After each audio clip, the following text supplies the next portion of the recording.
rusos son drones. Mierda, son drones, carajo. Esta es la Rusia de hoy, y Putin cometió un error imperdonable y fatal. Mientras el mundo se centraba en las conversaciones de paz, Putin quería sumir a Kiev en la oscuridad y llevar a Zelensky a la mesa como un líder rendido.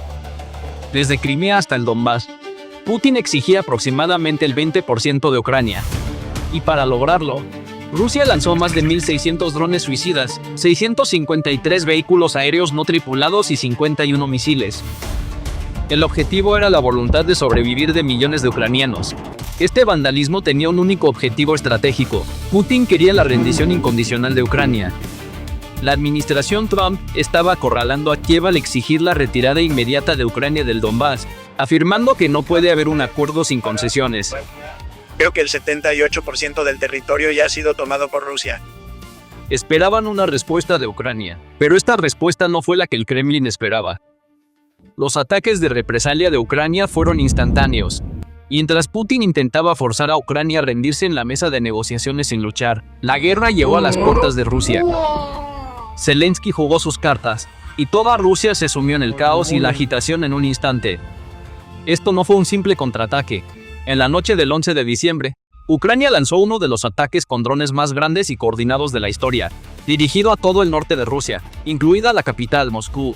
Los aeropuertos de Moscú, que no son las terminales más lujosas del mundo, se convirtieron en campos de refugiados. En este video, podemos ver la situación más claramente. Los pasajeros han llenado los asientos en la sala de espera del aeropuerto, sin dejar asientos para algunos. Unos están de pie, otros sentados en el suelo, y algunos incluso han puesto sus abrigos en el suelo para usarlos como camas. Se advirtió a los pasajeros que se alejaran de las ventanas y se reunieran en los pasillos, mientras el sonido de las explosiones desde el exterior sacudía los edificios de la terminal. Las explosiones escuchadas en los distritos de Odintsovo y Ramenskoye alcanzaron a los pasajeros dentro de los aviones que esperaban en las plataformas del aeropuerto. 7 grandes explosiones escuchadas sobre Tula y el cierre de los aeropuertos gritaban que las defensas habían sido vulneradas. Cada dron ucraniano que explotaba en el cielo, incluso si era derribado, paralizaba a Moscú con el pánico y los escombros que creaba. Los ataques fueron tan intensos, tan sistemáticos y tan despiadados que la conexión de Moscú con el mundo se cortó como si se hubiera accionado un interruptor. Todos los aeropuertos de la capital cerraron. Horas de ataques dejaron el famoso escudo aéreo de Moscú plagado de agujeros. Sheremetyevo, Domodedovo, Vnukovo, todos guardaron silencio. Más de ciudadanos rusos quedaron varados en las terminales. Más de 400 vuelos fueron cancelados en toda Rusia. En Moscú, más de 170 vuelos aparecían marcados en rojo con la palabra Kant en las pantallas. Todas estas imágenes son de la Rusia del siglo XX. El espacio aéreo estuvo cerrado hasta por 7 horas. Esto no es solo un retraso, es una parálisis nacional. Artem Korniak, portavoz de la Agencia Federal de Transporte Aéreo de Rusia, anunció que las restricciones no se limitaban a Moscú, sino que se habían extendido a otros aeropuertos estratégicos como Grozny y Makhachkala. No solo los ciudadanos comunes, sino incluso los protocolos diplomáticos se desvanecieron en este caos. Incluso el avión del primer ministro armenio, Pashinyan, estuvo dando vueltas como un fantasma por los cielos de Moscú, sin poder encontrar una pista segura para aterrizar. Para los 20 millones de personas que dormían en Moscú esa noche, solo había una realidad. La guerra ya no era una noticia en la televisión. La guerra era esa bola de fuego visible desde la ventana del dormitorio. El caos había llegado a Rusia. Y esta vez, no había dónde huir. El país ardía por todas partes. De norte a sur, este a oeste. Con más de 300 drones y misiles, el tan elogiado e inexpugnable escudo de defensa aérea de Moscú fue vulnerado en una sola noche. Cada punto en un radio de 1000 kilómetros de Moscú fue un objetivo. Moscú y sus alrededores se sumieron por completo en el caos. Refinerías, fábricas, subestaciones eléctricas. Los rusos se vieron repentinamente sumidos en la oscuridad, con sus ciudades envueltas en llamas. Esta fue una operación de enjambre que penetró profundamente en Rusia, eludió los radares de defensa aérea y atacó objetivos estratégicos con precisión quirúrgica. El primer objetivo fue el corazón de la economía de guerra de Rusia, la planta química Peoakron en Veliki Novgorod. Esta instalación no solo producía fertilizantes, suministraba productos químicos críticos utilizados en la fabricación de explosivos. 6 explosiones masivas escuchadas a medianoche paralizaron la capacidad de producción de la fábrica. Al mismo tiempo, a cientos de kilómetros de distancia, la planta de fertilizantes de nitrógeno y la central termoeléctrica de Drogobus, en la región de Smolensk, fueron atacadas.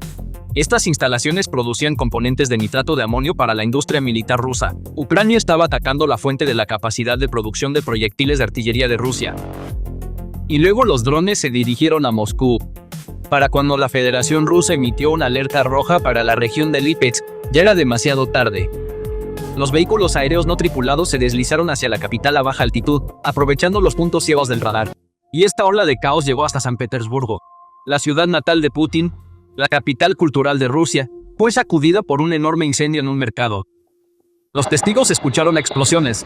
La alarma de incendios no sonó. El edificio quedó casi completamente destruido. El Ministerio de Situaciones de Emergencia envió un laboratorio químico y radiométrico al lugar, lo que indica que no se trataba de un incendio ordinario. También hay sospechas de sabotaje detrás del incidente. El Comité de Investigación de Rusia en San Petersburgo anunció que se había abierto una causa penal por cargos de prestación de servicios que no cumplían con los requisitos de seguridad. Portar la calefacción en una ciudad a medida que se acerca el invierno equivale a encender la mecha del descontento social. Porque el impacto de este golpe no se limita a que se apaguen las luces. En una ciudad rusa moderna, cortar la electricidad en pleno invierno significa el fin de la civilización y el comienzo de un escenario de ciudad zombie.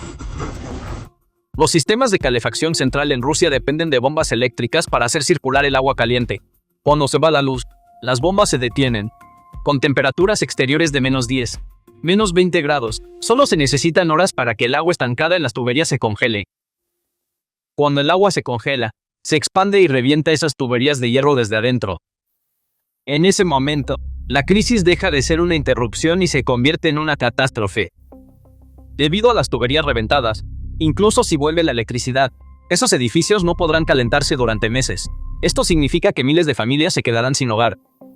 En ciudades como Voronezh, la mayor parte de la población vive en edificios de apartamentos de gran altura. Cuando se va la luz, los elevadores se detienen. En pocos días, comienza una crisis de higiene porque las bombas de agua no funcionan y el riesgo de epidemias llama a la puerta. Las residencias modernas se convierten instantáneamente en ataúdes de concreto inhabitables. Sin electricidad, los módems de internet no funcionan. Los generadores de las estaciones base se agotan en unas pocas horas. Cuando las torres de comunicación enmudecen, la gente no puede recibir noticias, las transacciones bancarias se detienen y los cajeros automáticos no dispensan efectivo. La economía digital de Rusia se reduce de repente a dinero en efectivo y a rumores alarmistas que se propagan de boca en boca. Cuando los canales de propaganda del Estado enmudecen, el control del Kremlin sobre el pueblo también se sume en la oscuridad. El cierre de la central eléctrica amenaza las unidades de soporte vital, los servicios de cuidados intensivos y las máquinas de diálisis en los hospitales. Incluso si los generadores se activan, el combustible es limitado. Esta avería provocó que la siguiente pregunta peligrosa resonara en la mente del pueblo ruso. Si el Kremlin, a pesar de los miles de millones de dólares en gastos de defensa, se ve obligado a cerrar el aeropuerto de Moscú durante 7 horas, ¿qué tan segura está mi casa en Voronezh, Novgorod o Tula? El propio pueblo ruso respondió a esta pregunta con videos de aficionados. Los rusos que grabaron las explosiones en Novgorod anunciaron al mundo que el control de Putin, junto con el escudo en el cielo, también se había resquebrajado, al igual que el muro de ilusión sobre su pueblo. El momento de estos ataques es tan significativo como su intensidad. Entonces, ¿dónde estaba Vladimir Putin mientras todo esto sucedía? Putin estaba sentado en su silla dorada, inmerso en una reunión con sus generales en una sala de reuniones en el protegido Palacio del Kremlin, aislado del mundo exterior. El mensaje de Putin era simple y alejado de la realidad. La guerra continúa. Sus negociaciones no me detendrán. Mi plan está funcionando. Pero afuera, el plan no estaba funcionando. Afuera, Rusia ardía. Este ataque también fue un mensaje directo para Washington, especialmente para Donald Trump. El periodo del 30 de noviembre al 1 de diciembre fue un punto de inflexión que determinó el destino diplomático de la guerra. Zelensky se había puesto en contacto con el equipo de Trump después de las reuniones en Florida, pero Trump estaba aplicando presión con su clásica táctica del arte de la negociación. Acusó a Zelensky de no leer la propuesta de paz de Estados Unidos y, en una entrevista, deslizó una declaración venenosa. Rusia tiene la sartén por el mango. Además, según información filtrada a Politico, Estados Unidos insinuaba que Ucrania debía retirarse del Donbass. Ese momento fue una crisis existencial para Ucrania. En la percepción internacional, esta presión impulsada por Estados Unidos, que sugería que el poder de Kiev estaba disminuyendo, que sus municiones se estaban agotando y que llegaría a la mesa de negociaciones como un mendigo, estaba fortaleciendo la mano de Putin. Putin estaba intensificando sus ataques diciendo, miren, hasta Occidente dice que están acabados. El líder de Kiev, Volodymyr Zelensky, lanzó sus ataques la noche del 11 de diciembre para romper esta percepción y cambiar las tornas. Zelensky envió este mensaje a Trump, a Europa, a Putin y, lo más importante, a su propio pueblo. Tengo cartas en la mano. No llegaré débil a la mesa. Puedo paralizar Moscú cuando quiera. Puedo detener el corazón de Rusia. Este ataque es el ala militar del plan de paz de Zelensky. Zelensky no solo está defendiendo, está desenvainando una espada que llega hasta lo más profundo de Rusia desplegando misiles Long Neptune, Palanitsia y Sapsan. Zelensky desafió a Trump. Puedes obligarme a buscar la paz, pero no puedes obligarme a rendirme, porque tengo el poder de hacerle daño a Rusia. Este combate estratégico, combinado con la estrategia de cegar al oso, crea un dilema mortal para el Kremlin. Si Putin retira los sistemas de defensa aérea de las líneas del frente para proteger Moscú, sus fuerzas en Donbass y Crimea quedarán indefensas ante los misiles ucranianos. Si continúa protegiendo las líneas del frente, Moscú, San Petersburgo y las instalaciones energéticas seguirán ardiendo, acelerando el colapso del frente interno. Ucrania atacó un enorme buque petrolero perteneciente a la flota fantasma de Putin en el Mar Negro, asestando un golpe a los ingresos petroleros de Rusia. Esta es una operación de estrangulamiento logístico de múltiples capas destinada a asfixiar a Rusia no solo militarmente, sino también económicamente. Zelensky tenía razón, la vida en Moscú se había paralizado. Y las palabras de Putin, mi plan está funcionando, se desvanecieron entre el humo de las refinerías en llamas. Finalmente, Rusia cometió un error imperdonable. Putin pensó que bombardear Kiev intimidaría a Ucrania, pero en cambio, llevó la guerra a su propio hogar, a su propia capital. Lo que sucedió en los cielos de Moscú esa noche no fue solo un ataque aéreo. Esa noche, el contrato social de 25 años de Vladimir Putin con el pueblo ruso se derrumbó. La promesa de Putin fue, obedézcanme políticamente y les proporcionaré estabilidad y seguridad. Pero la gente tirada en el suelo en los aeropuertos de Moscú, las familias congelándose en borones y los trabajadores viendo explotar sus fábricas en Novgorod, ahora saben que ese contrato está roto. La respuesta de Ucrania fue inmediata e instantánea. No solo un radio de 1.000 kilómetros, sino también el mito de la invencibilidad de Rusia se ha convertido en el objetivo de Ucrania. La respuesta que recibieron fue clara: ningún lugar es seguro. La guerra de Vladimir Putin ya no es un frente lejano en los mapas. La guerra ha llegado a tu casa. Y cuando se apaguen las luces, las mentiras del Kremlin ya no te darán calor. Entonces, ¿qué opinas de esto? Por favor, comparte tus opiniones en los comentarios. Para mantenerte al día con los nuevos videos, suscríbete a nuestro canal y no olvides activar las notificaciones. Gracias por elegirnos.